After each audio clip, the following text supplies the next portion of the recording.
afternoon. Talofa malole so ipu manuia nei tu la le oli matango fie. Ole asfraile.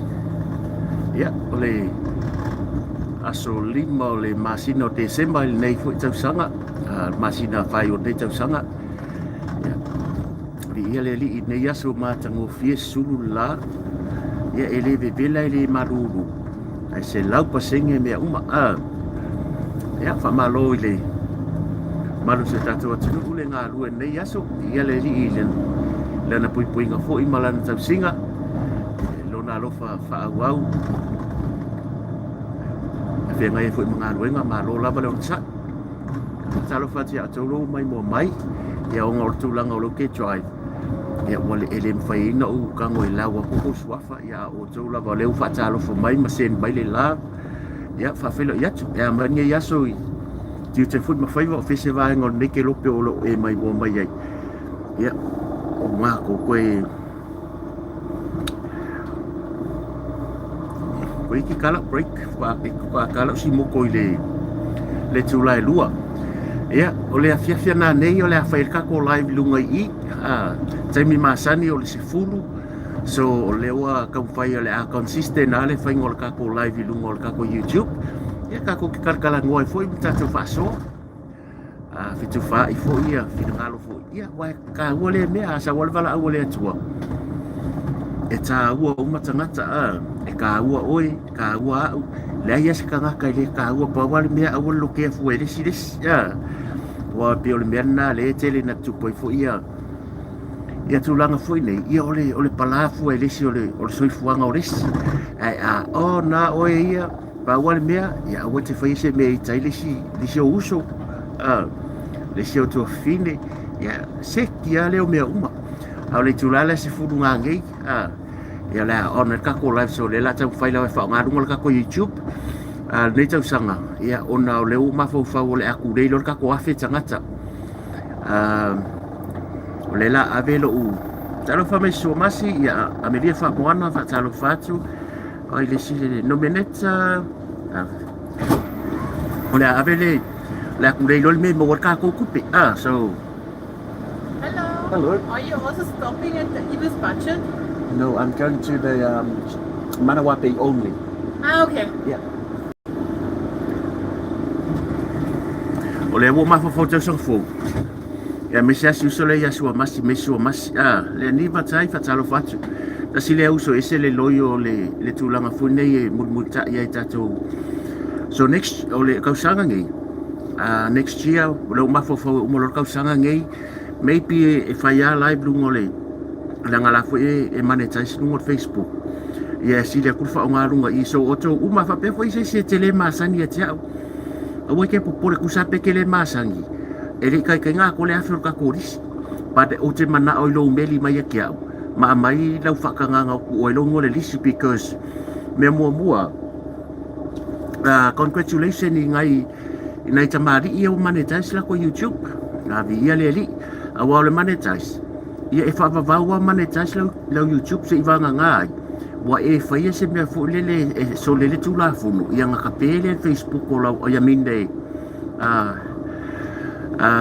kapele ele o lau YouTube ai follow ai tūlanga fone a whapela o le YouTube e le se mea kau pāki e se mea kau whapurkiki o le YouTube so se sa moa lava so ke lau a me se angai kako mangai kako so kunga fu i malamalama kango pe o se wha iri po le a le umo whamatala mo o tau e le mwhainga kango create le YouTube e le o la help le mea ngā langa wa umanga o whamakala mua le ngai le se me fu le pe Facebook ngalo ka ngaku e te kele mea event informations e ia information se le mawhainga nga o ka ngai fai e le se me fu le fa pe wa telo tangata e wa mbeli mai fa mon pe fa ka ngai creating i la ko YouTube e le fa ngo fia me nga e fa ngo fia le creating o le YouTube ai le ngai ka nga monitor oi so e ka ngai i lau email e ke kilo ya o ya content se ka ngai load ai lunga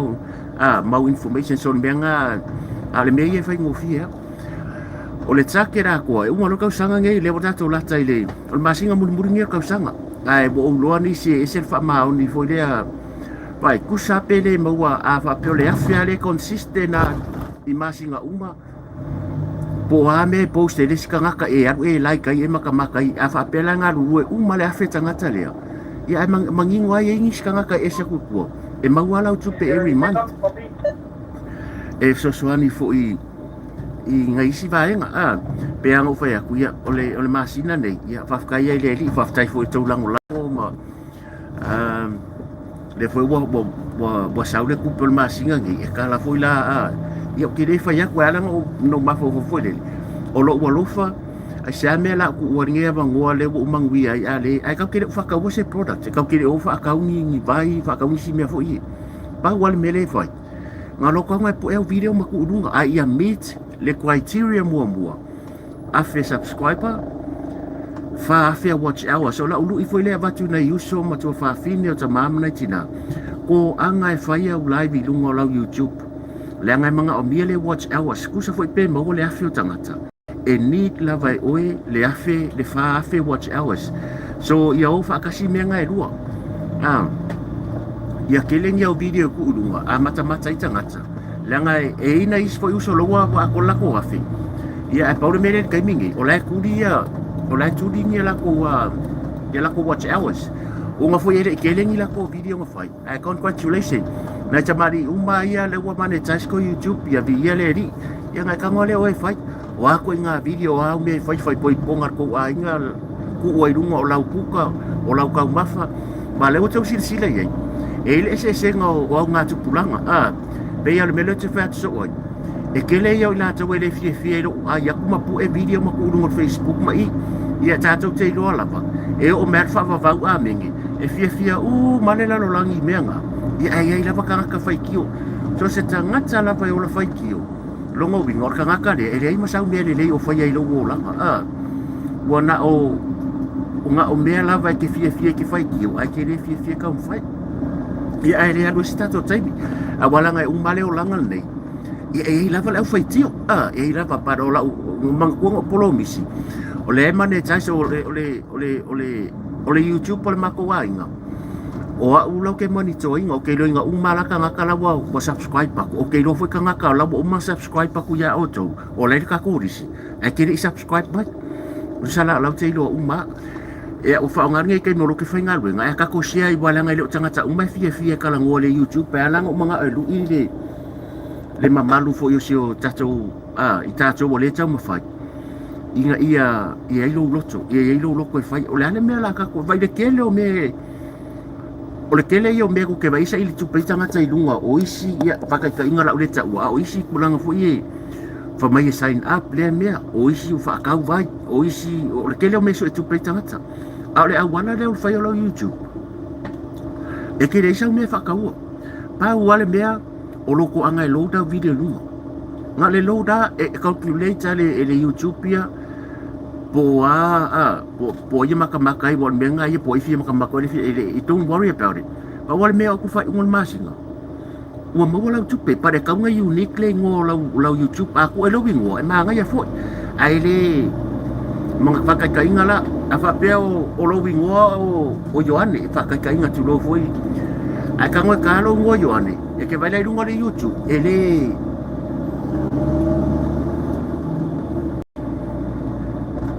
e Ioane umaka ngaka so ele o se ingoa attract ia attract ka ngaka me le ko ke vai e fa nga ka ngaka ingoa fo ngai va ka ingala manatu le lei live tala noa because o loke ko le upulo le live mal tala noa ia mapokala me umala le ta ua ai aku o lo wingo ia ele ia mse se ngufu fu matai plo ka ingoa ai so se kai mia e menjele upulo le live lunga I e midionga ka ngaka ka wala ko so ia unique le ngo po ia la le ngola lo la Facebook le la YouTube ka mingi e fainga sui ka ngo sui se pole fa pea o le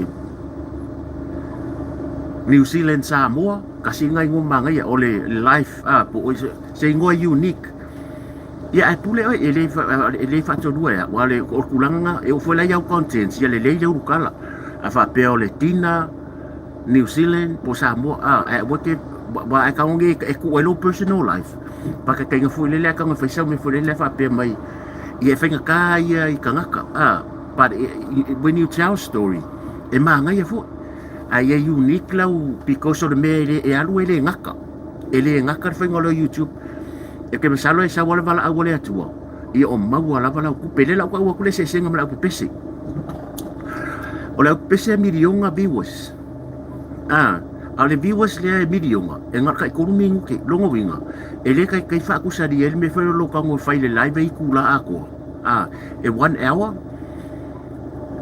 ia fia bingu ke ngai kongo re kula e ongo spu mingu ke ia fika kula pese e milionga angar wha aku kusanga koru mingu ke ko e play ko mingu ke longo winga se i longa fa fia a ko lu mi fia bongo spu fa ko a mo le kula le so fa pe ngale calculating on me ngale fa nga mo me watch hours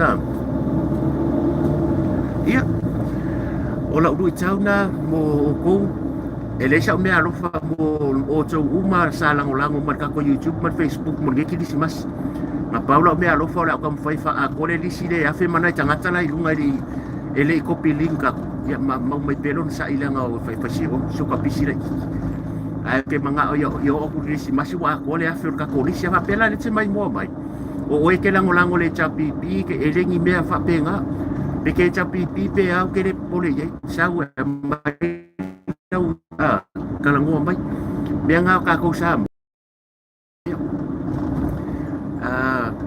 e ia me e alwa lango lau paki ai fa so foi lai lungo lau YouTube pe fa so ai lango lau pati ai o le fai ia e kama mangu ia mai na yo tatu tanga tai le se me fu le alwa kwa me mama ia e mauti noa ia e fai ki oinga o e kangaka people will criticize you o mea ma le olanga ngi o le amaka o e kangaka ke vai o le lei maleanga ia so lo muai tanga tai kangaka foi ele ma fai la ku foi se mea o kaka piko siri nganga fai kio e ngofo ale o le sanga me fai e ke ia wa sau fai fu oi because o le sanga songa kaimi e fa o ngare le fai sanga fe au ia mai o le olanga fa penga ke ro oi ka ke or ku nga o fai e tala fai e tangata ia me fa penga o ile mafakia e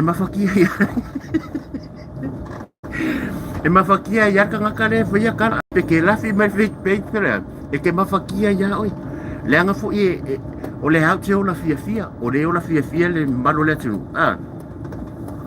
ia ai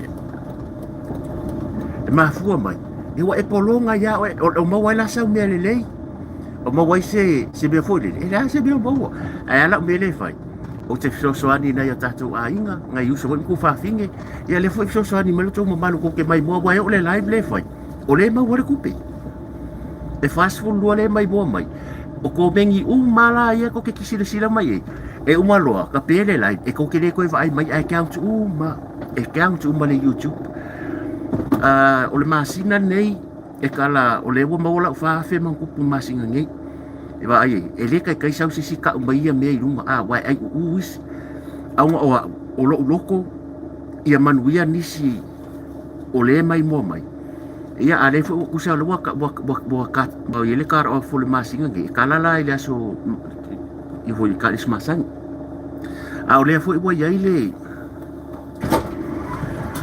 le fo ba ka le ku por masinga le nga mal connection e tu langa lo fai ngalwenga si o ke fai ngalwenga full time o ke le complain things I help people if I can nga mahilo to fo onista nga tayata prepare because people will criticize you no matter what you do in life. There will be always people that disagree at it.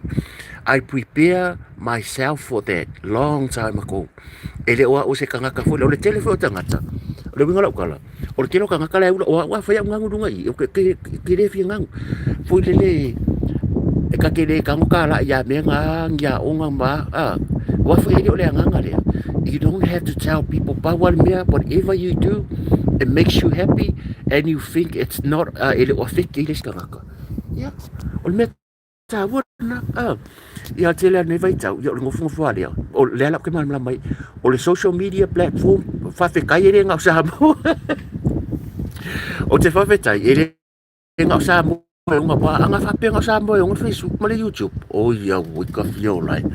O longo winga ile ya ese ele a ese si wa fu e fai ki o a me sia ino ko kongo langa ele winga le to tono nu ma ainga pe ya ko nga me fu le sa fa inga le a ola e ka kongi e pe e la va nga ka pi fu le fa pia e ka nga ka le ke no ko ka ku story because wa mangingo i ko ke ro ka nga ka ngo fa penga ke le matu te te o ka nga ka ia e la ko ke le ma fa ia me ngo fa ia la ka sa wa e la ke le ma fa nga fa me yo ke fa ia because la kilo yo kausanga bo le mere fa mai ngo sa wa sa mo la ki nga ka me ki a le ko pa ku ba ru ka la ngo mai dunga ai sia o e ma fa ina e tala no dunga Facebook e o fa ina e fa ina live o ma wa sa tupe you can't do it but I can le ma fa ngo fa ia yeah o le ba fa so you have to prepare yourself people will ai mai sia tangata fo le e lo oi ai wa ka fi malo tani wa silo makua yeah o tulanga na don't give up some dogs ele pak ona o fe ai o si tai fau ele o ona o fe ai o si kai fau e ala nga o le fi ai so heads up ku ulunga lo ulu tato umala fa YouTube just va ko ke va ai e o mai ai fake page e wa ngo mai folding sa who knows how last folding sa o EFO vai kalunga maka mereka ko YouTube always sa mo tu peso so ani sa mo like a giveaway a veces giveaway e foi ka ko sa pio sa mo mafanga lele o sa mo victim support me fa penga e o foi na tangata ia e always sa giveaway o mafai hi ka fai ngai mia e le mafai o ka piko si dia la ngang fai kio langa e la tu tele mafai so o te popole fu o angi kala ngala lo o le makwa manga yo lo was see I'm working o lo finger bingo a pe ya o lo ka fa o ko le ka f ko le fa lu ka la break ya we pa wale ma wolo full pay ma wolo wa fe wa ya fe man tu pulo pe ma wole ile va yaso ya o le ki dia nga ya fe man tu ya sa le YouTube pa fikala ile mo fu le val se la o le America o le Facebook ia lono winga kala mo la flongo inga e lima fe man tupule ku poke kala ia te sema o Facebook mo le ma wai malo pe i se vai lai o le ala ke ola fia ai waki ngai ma ona lo turista ai se sa we fai me le e pu le sa mai ka ko mai fa ka ko YouTube let's o lo ngola o ele miki o le YouTube a lot of o kanga ye view mai ya live fai eling sa mo o ma students from overseas South America o Europe o kamaki mai o le Tahiti New Caledonia e maka uma ku sai le ko mengi menga ko ke vai o ke lo isi me alo e lunga le viewers langa le nga sa mo menga fa ka ye bo le mele bo vai lo sa mo le tupe ke ia bolo ko le o le si bo ke ia bole ko maka on va pe i mai mo ke me maka mo fo ku pe le a sa le fa pe ngala I was never like that before ia bo vai le ia ma lo la usai langa lo sa lo pasis hello hi ka ko yo le po ka ko ki ko o maka ko fo i how was it? Not too bad. Okay. Just made it in time. Thank you. So where are you flying to? India. Where are you flying to? You going? Yeah, to India. Oh, you going for a holiday? Yes. Oh, nice. Searching network. Log in successfully. Enter yellow bus.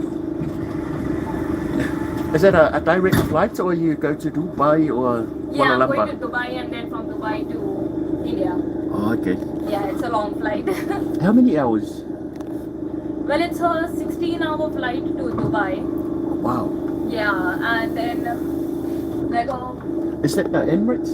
yes, Emirates. Yeah. That's the best one, eh? Yeah. It's a good flight. Yeah, airline. Yeah.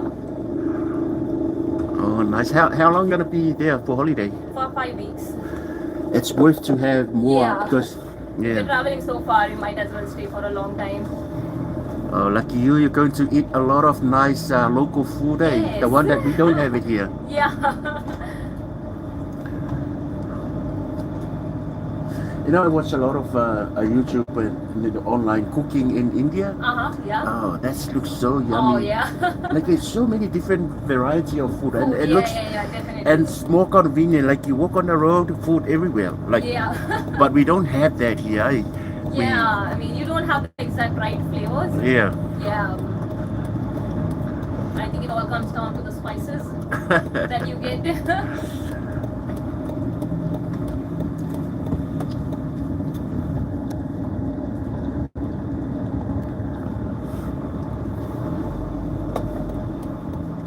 This is a good thing to have a shuttle between the airport and Manawa Bay. Yes, It's yes. pretty convenient. There is no other bus from the airport to here. So Yeah. even the Auckland Transport, Uh-huh. they don't have a bus. Oh, they don't know. Yeah.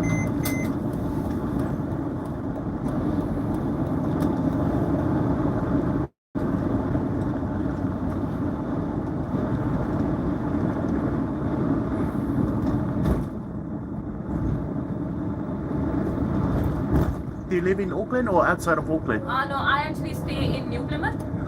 Oh. Yeah, so I had a domestic flight in the morning. But then I had a lot of time to kill. It's quite different living in the countryside and the yeah, city. it's a lot more, how do you say, a lot more quiet. Yes. Yeah, like more peaceful. Yes, it's really nice. Yeah. There was a lady from Kerry. She flew from Kerry this morning, Right, okay. and she's still at the mall. And because yeah? I do a lot of long, like Kerry, it's quite nice. Yeah. Very small, and you Very see small, the yeah. nature. Yep. Everywhere you go, you see a small waterfall. You Yeah, see. oh, that's so pretty. I've been Yeah. there once to Kerry. Yeah. Yeah, no, but I stay in New Plymouth, so like I had a flight in the morning. Mm, Yeah. okay.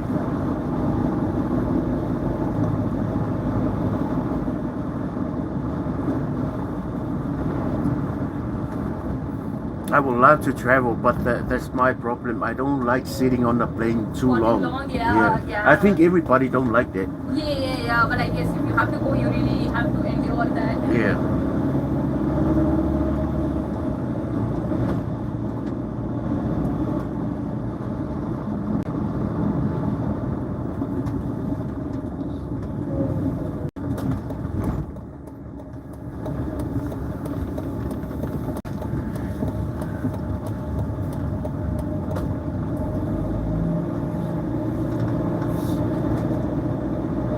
It's a beautiful, nice weather, eh? Yeah, it's a Summer. good day after all the rain and this. At least it was raining in New Plymouth the last couple of days. This kind of weather, just pick up the family, go to the beach, have a Yes. barbecue. Yeah, have a nice picnic, go for a nice swim.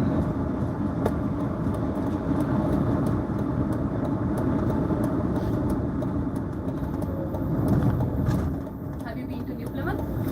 Yes, all over. Oh, yeah? Okay. Yeah, even the South Island. Oh, nice, yeah.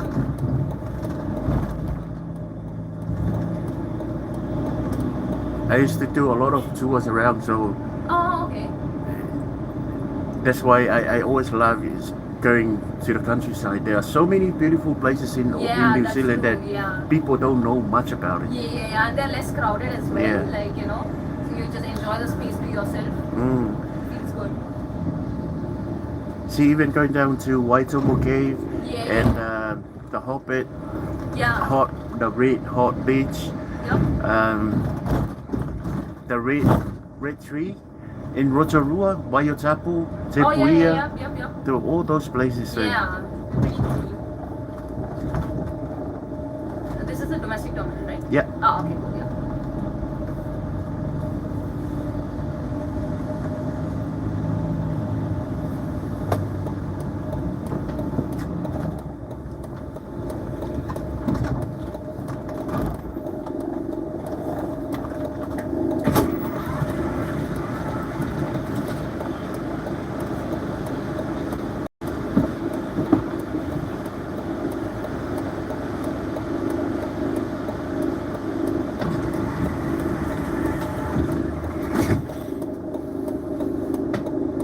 Are you doing any like online social media, Oh, not really. YouTube?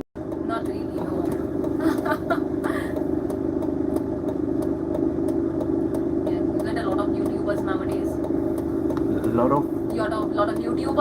Oh, yes. Yeah, but I'm not one. Okay. I'm one of those. I'm on live on YouTube. Oh, okay. It's you earn good money there, but if you Oh, if yeah. you're consistent with your contents on the, Yeah. and you're not gonna believe how much money. No, see, I How knew much? it. I knew it from very long time that people earn money, Yeah, and I yeah. knew it. I can do it, but I Yeah. was looking for a base of like how am I going to do. So I started from Facebook. I've got like Oh, yeah. Facebook, yeah. a lot, not many, but I've got now. I think I've got 40,000 followers Oh, on Facebook. wow. That's a good number. So that's when I started, and I used both. So I asked people if they can subscribe. Oh, okay. So it's over a year now, Yeah. but you will earn good money. Oh. Oh, that's When good I though. say good money. So even if you are full-time YouTuber, that's why you see a lot of YouTubers, they travel around the world. Yeah, definitely. Yeah. Because what they earn, some of the big company now, They sponsor them. yeah, Yeah. Oh, that's definitely a good way to earn money then. yeah. See, I work full-time, and I also, so my wife started doing her YouTube too, because we host international students. Oh, okay. So a lot of students from different part of the world. So I said to her, that's a unique name for your YouTube, Uh-huh. Kiwi Host Family, Oh, yeah. Kiwi because host we, family, yeah, we used to host a lot of students. It's over 10 years now, and different part of the world. So we connect with them. Uh-huh. Yeah, so still contact with them on Facebook or.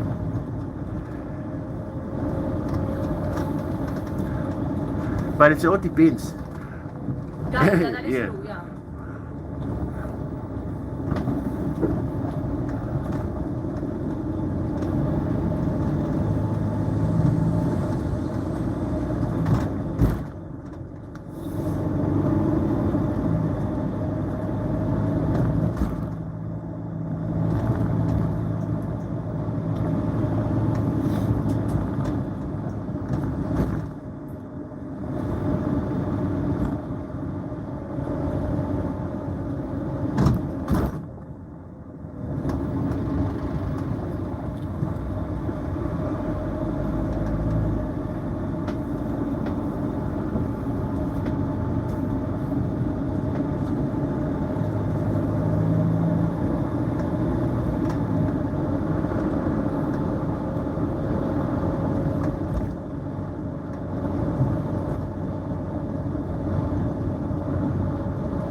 All right, have a safe flight and Yep, okay, enjoy your thank you holiday. so much. Yep.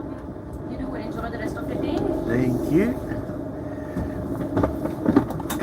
Oh, thank you. Thank you.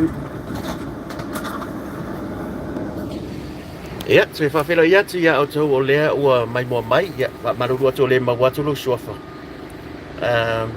Ta kop, ia o Simativa, ia langa kaule iloa koe e mata. Ia whaftai mafuta mai o tau o le mafuta mai whawhera ia tu. Ia o kulanga ngā o kako ngā ruenga, ia o ngā ruenga le, whai ngā ruenga. Ia re fui e nai le tola i runga isi, o mea umane o te ta ua. Lo ki ka ua kua. O ngi whamangianga. O whamangianga ia e kako prepare e lawa i lātou e whaitio matulanga whapena. Ia una wale o whole lātou tau mawhaingai nei mea whapea kako ia e le mawangi kupe. Ia le mawale tupe. O loko whainga ruenga, you can see this is my small van, shuttle. Ia ngā lea lako ai o le mana wā base, le outlets le. Ia koe sau. Vai. Kasi pa sesi me langa o le kero kai mire ko ke vai me ka fai post foi dile ia ona o le ia o makwa mafanga le vai ra ako o le me o le polisi ia kai ata ning mo polisi O le wo ka mo fai o ku de ya yang wali wo ko size 18. Ia ora ma nga ko si no fu. Ya. Tulanga fo yo le. Pisi ala malanga, ya pisi la foi nga renga, nisi umana va mai. Yo nisi lo fai va. Ya awa ule le ku le pasede vai. It's a very easy job. O me ba fuanga fulanga o kere o nga ka sa foi nga renga. Because sa foi ngo fia la nga renga. Yang al manga va fo ya ala ku pasi ya le fale. Ya la ku fai ka ko ori le fia. So na nei la. Just a reminder, so we're going to now le la fai ka ko live dungo le YouTube. Le la fai le sefulu, it's a minute sila ia sefulu pola fo sefulu. Pai ka ko ori dunga nga. Ya. Langa le wo va ai e la titi le a fai le live dungo le YouTube e more viewers. Ya a fai dungo le Facebook e more aku viewers at Facebook. I like titi. Yeah, it's not about money, but yes. Ele va pe o mea umar kupe. Ia ta ua ma wana tupe. O ko umanga ya woma ainga pa anga foi. Leke mga monetize la YouTube. Ko go sa ya wa flash ko nga. Inga ya fai la walu uma mele lisi wa yo to lai dungo le lisi ele copy link ko ngole so wa bano. Ale la ka ngoi copy ya ko lo ka ko wafi. E mana dia lo meri make ya. E ko dunga la YouTube. Langa ele anga lo kang kudunga ia nga umalola ia o maua subscribe pa ia nga lo le fa pe mai ele fa ko se kudunga wa ia because kere mga almianga eta wa le nga do fa kas ia ai congratulations again ia ina yuso ia monetize esermanga ia ia o atu ia o to mal manu ia pe o pa tele se ma ko ka de si ka koriko luale o e fai au contents o au me pu e ku urunga le YouTube. Ya. Pe kasi pe dua pe lima ka ngaka like kai. E to uru ai lava se ne to no la account. Ya ai kere o alu fa ka se me foi le pe o mere ia ka falon ku. O mai ya sign up mai for mai o le side hustle e ka ola ko side hustle. Ya o mai fonga. Ia fa ka ungo me foi e promote le health pa wa kumu la langi mo meu products e promote ka ngaka fomba ya ingol mele a ka ngol mele ku so mo fa ngale health o ka ko ka ngaka mo manga o se le easy way fa pe ngale o lo ko kurimi de pa e lo pa e o male o langa ngi a de alwa ke korengi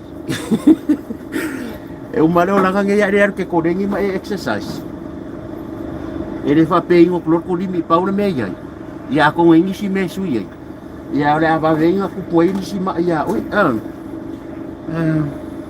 pa tai ya tolo mai mo mai ia fa mo ne foi le tua ia ia ele mo wa sa ku pe ia me foi le pa wal me ta wa tia auto ka wa ku ko ma ia langa levo ka mangui ai va ai le YouTube para o kengi la wo se lau fatai au tau ba lo ke monitoring nga wo se lau balu war sumantu ale o ke do e ko ke do ko ngai ngol dis e do subscribe mai ia o te fa ya tu nei time ai a fa pero subscribe uma ko ke subscribe mai lo ngoinga somebody e o fa ya langa wenga ia mane chai siro ka ngaka ia halu ro ia kau kere ko mga umia ia ai sawa e mane chai siro YouTube ka ngoi makua ku woi rungo sa fa ia ko ai ngor fai poi ponga pu e fa umi de video war ka wanga pu ia ko ri kula au meio short videos ele ia ai ele fu le wai de kai ku mi ke so ya ka ko oringa de fai fa ko i wa de ka ke lo ke fai nga ringa ya fam kala ko ina vai nga ya wa o ke ro ka nga kai de fi kala ngoi me sai la tu le in ka de si de YouTube ya ma na ya nei live ya pe fa su va le mai mo mai ya ka ko ke ya ka si de vai nga wa le winga la tala ko vai dunga de se ngo me ya pa e ka pui e nga le lus fu ko ka nga kai wa like le ka ko lai ai lima sepuluh tangata no vai to mai mo mai longo winga o le si lua sfulu fitu lu sfulu ban ngar mai mua mai am kwa musa o mi se la po se like na lo fa so sa ina le wa le ka mai so o la ka wala mai mua it's okay o le au like nga lufu ko lo no winga I tanga tale mata fo mai but it's okay account for account le mai mua ya ele alu se kupe le like ele alu se ngalo kanga o mi po lau lau pe lo ke ba kule lau lau mai kanga ya nga se ko o le lau ayanga se au hani pani le sen mai la wai o me yo le sen mai o la e mo le kupi iui ya ko anga o ta ni sen mai la nga ga furi wifi mo ka ko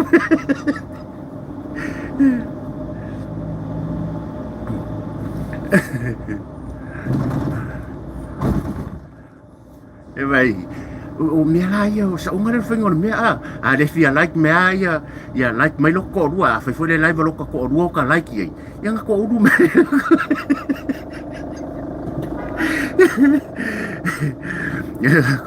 o ka se anga le anga venga fa va le mai bo mai ale fa kwa fu fa la like lo ngoi ma tu mai bo la ngala ye ni solo mai bo mai lungo tv e ni so la pe ngai ka mama ko ku mana tina o lai mai mo mai lungo tv ele ma fai la ku nga o mi le like ya la ngal maka yo de si o lai mai mo nga mai lungo computer le al fa fenga wenga ku sa lai fa lai o lai maka mai ala ku fa ro fa ko te me so ko pure ko mama lo nga ro nge yaso na vale un sai fo io las farele io ka ko las farele ngor ki fa ku sa wa ai ku ya olo was off ya ai nga ask my le company for day pen fa ngo sa we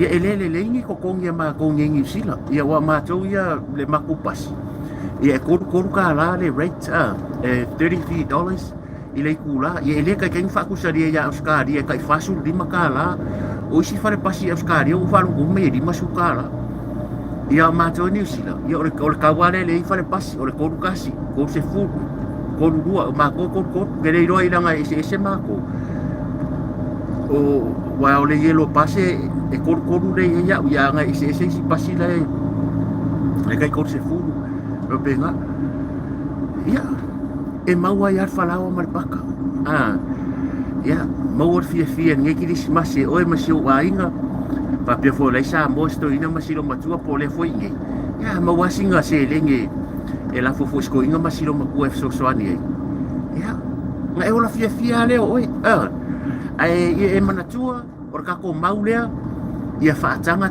mai fai tatu ta ioi o le si vai nga ngari YouTube le nga le ngi se fian ka ko kala ia la longo binga wa ka ko woro le ola fa o te mingai ia tu fo le va no se limu mai ka ko iska nga ka va pe ke leilo no ka fo ma fa po le alme ngo fo des ka nga ka ia wa ka des ka nga ka ia wa ka ia ka fa nga luenga se va nga so ka fa se me se fo le ma fa mai se kala ia kia u ai mele wa iska ngaka solo le makua fai kakala wafi o le sika ngaka ke vai e maua o mai kala le lalo lai o le isa mea o ngai fai ia ke vai angir kala e loa uma e o ai pa ur ka vale fai mengo vai akur ka vale lale e o ke raku kama fai kau mai e o maku fai kau e ke ia ke ramo o laku siopi e ngmak fikau ye mari maku fore de tenki ki veren ka kwa ya lo nga maku fore kamaren ka kwa ya lo nga fa be mai fe nga e bo e misia le lokura sa de mere fa yeles ya mai ya va ai le o for fare kuanga fa ya ko e vala ya le vala ye e lo uma kware fa be nga lo nga e kusa o kanga la ko fa mai ya e ngo fa long fa mer ka vale le fe wa ye e fa mai le pi ya ne pe me le si kanga ka le fa ko la riska o le makwa ku pu fa kala la ngai ka fa penga I know some people to lower fa kaya ring your friends but I know they not ring your friends so lo kamanga o le la ko wa ka ring your fa kala E o lau sa wadi aku nga aka mai malo nga bumalo pa ku fa mai so fa peri ma iska mo na tu o la voya maka mai fa mai buku va ku singa wo makua ala fa mai malo brother fa time mo pukalami limungo ka ikala limo mai wo isa la wa ai buku va fu na ai me fa ifa malamo fa ele maka mai le live fa o fia eva mai ala ki kilo pe mai fa malamo mako fa mai ia ke vai ku ifa malamo ka maka mo fia la o fa le boka la ya mako ni sida la fa mai ifa malamo fa le ainga la ya nga le ore nga ole makua fa ka kala oni sitangata ia ka ku fa ka ngala nga apa wa lo mea anga ka ngola fa nga i dunga Kango fa nga ngai. Oh sorry. Ai se kele ngia kupe. Yo fa yo me mari ba se tala noa. Kango la sui fa kala le skanga ka sui da se me fu le fa pe oe. E sa fa yo fa makala vo story. My village kan fa parang. Ia mala mai. O ke so nga ngu fa ma nga ya fu le da ngai. Ke ro ka fa ka e la nga ku sa pele le la nga. Ka ngu fu le so my name is Natu. I come from the village of Kangukau. I'm 26 years old. I live in New Zealand. I'm single. Dapat pero kami fa ka mai na pi ka dia magwa ka ngang ne pi ka le la ka ngang. E ka dia ka ka pi fan. Padahal mo wala tupe. Ya Allah sabrale ngang mai upula po the generation of the Victorian and Deputy Prime Minister. Ai masa ku pe ma wa ke sa fa imaro ki keri o makwa ai au punga le lungo le wolo lo fale. I no manera. No money o ma wa. Ya le sa wa it's the between of the airport and ping ya ka ngangu I love my job. I love my boss. Yeah. You know, I love my boss. I love my boss' wife. You know, my boss. I love his wife. Right? Yeah, le mele ke vai kasi se post ke vai upu oi ya we bo venga ku come. I love my neighbor. I always go to my neighbor's house. That neighbor, she's a single lady. I always visit her because I love her. She's young. I always because I love everybody. That's why I always go to my neighbor's house, even if the lady don't want me to come to.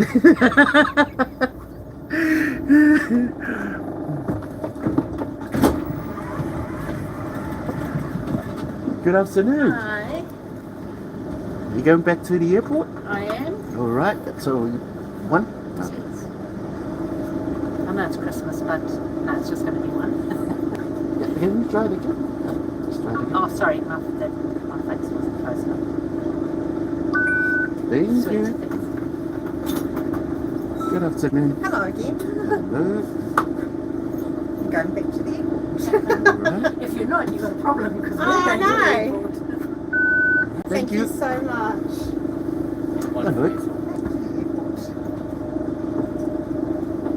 I can finally go home. You probably get home before me. I'll come up. Oh, probably. Thank you. I don't miss that. Danita, we don't have kids. Have you always lived with me? Yeah, I grew up in the area. Lived outside.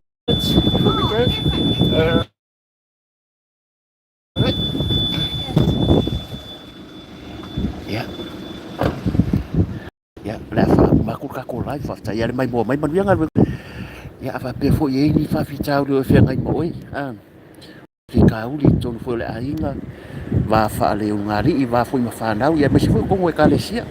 E fa fi tau li to ya po a o nga fo po la va o se oi. Ya ta le di so mai so mai fo I. On me ka ko mo le file mu mo e lo lo file mu ma fia yeah and everybody's happy le ka ke fa nga ta tau aso le so fuanga I umi le o se fuanga nei le se fuanga ko mau le umi ia la me la ka ko pole fuai ho tingisi me ai le ka penga o I fa fia lo loto fa fia lo ai fa fia ga yo maku o se o ka le sia the people they love you the most ia ni aso afo spur na ni por spur foi pe ko ka ko live lungo le fa tsai ma fa mai tai foi lo amana ia mai ia mang wianga wenga ni aso lo fa te la tu mo God bless so fa so